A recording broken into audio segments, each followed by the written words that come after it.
Пришел на сайт Gearbest блок питания. Ну, тут пакет в процессе транспортировки порвался, но это не важно. Ладно, так, значит, по характеристикам. Рассчитан данный блок питания на входящее напряжение 100-240 вольт, 50-60 Гц частота, 0,35 ампер сила тока. Так, выход 5 вольт, 2 ампера. Тут две USB розетки, Galaxy Tab, вторая iPad, iPhone.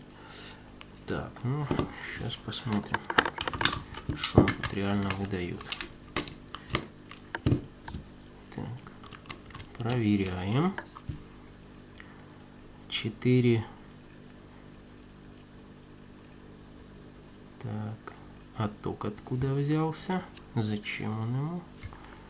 Непонятно.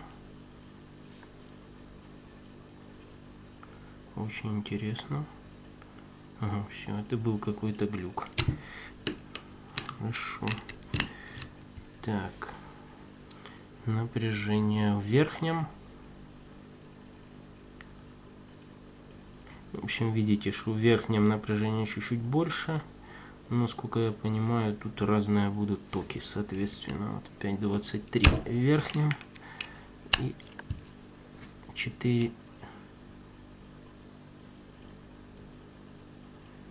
В общем, понятно.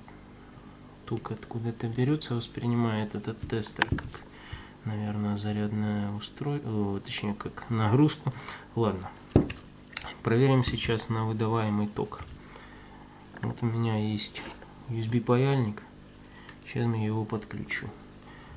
USB паяльник у меня рассчитан на 1,6 ампера. Ну, он, в принципе, берет даже больше. Мы сейчас подключаем. Смотрим. 1,64 ампера. Ну, в общем, около 1,7 ампера даже. Это на нижнем. Теперь верхний.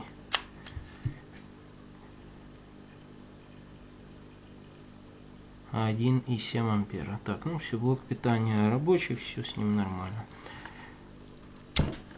Так, в общем, подписывайтесь на канал, ставьте лайки, дизлайки, пишите комментарии. Будет еще много разных видео распаковок, обзоров. Всем пока!